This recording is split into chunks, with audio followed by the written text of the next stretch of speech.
আপনি কিন্তু ওকে প্রশ্রয় দিচ্ছেন বাবা, আপনি ওকে মাথায় তুলছেন, আর পরে কিন্তু এর জন্য আপনাকে প্রায়শ্চিত্ত করতে হতে পারে। প্রায়শ্চিত্ত করে যাচ্ছে বৌমা তোমার সাথে।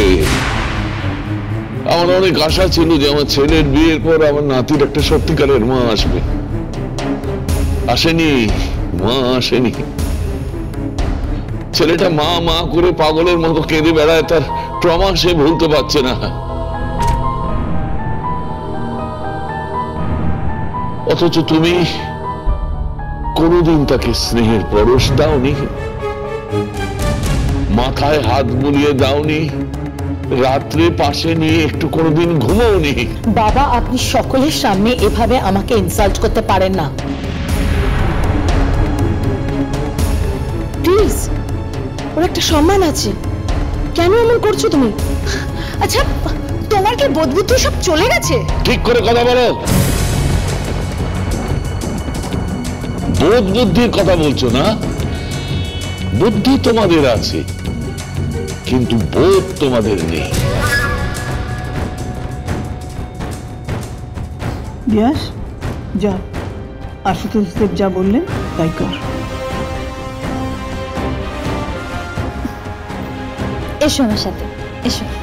ঠিক হয়নি আজকে ওকে অ্যালাউ করা, একদম ঠিক হয়নি। আজ সন্ধ্যাবেলা একটা পার্টি আছে। কি পার্টি দিচ্ছ? কিসের পার্টি দিচ্ছ? একটা মেয়েকে মিথ্যে বউ সাজিয়ে সকলের সামনে প্রেজেন্ট করবে, এই পার্টি? কেন? আমার বাড়ির ছেলেটা শিশুর মতো বলে তার অ্যাডভান্টেজ নিচ্ছ তোমরা। এত পাপ করো না, বুঝেছো? এত পাপ করো না। ঈশ্বর বলে তো কেউ আছেন, তাকে অন্তত ভয় করো। হ্যাঁ, শুধু অর্থের জন্য এত পাপ করো না। ওসব অর্থের জন্য টন্য আমি বুঝি না, আমি বুঝি বিজনেস। Yes, business. আর আমি টপে যেতে চাই, টপে, সবার উপরে। যেখানে যাব সবাই আমার দিকে তাকিয়ে বলবে আঙ্গুল তুলে, হয়েছে হয়েছে নিপা দেব একজন সফল মহিলা ব্যবসায়ী। নিপা দেব। আমি নিজের পরিচয় বাঁচতে চাই। ইয়েস, নিজের পরিচয়। ঠিক তাই, ওই খুকুমনিও নিজের পরিচয় বাঁচতে চায়,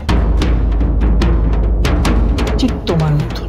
পিসিমা, আপনি কার সঙ্গে কার কম্পেয়ার করছেন, কার সঙ্গে কার তুলনা করছেন আপনি? হ্যাঁ, তোমার সঙ্গে খুকুমনির তুলনা করছি। যাগে, আর বাগবিতণ্ডা বাড়িয়ে লাভ নেই, যে যার ঘরে যাও। দাদা, তুমি এসো।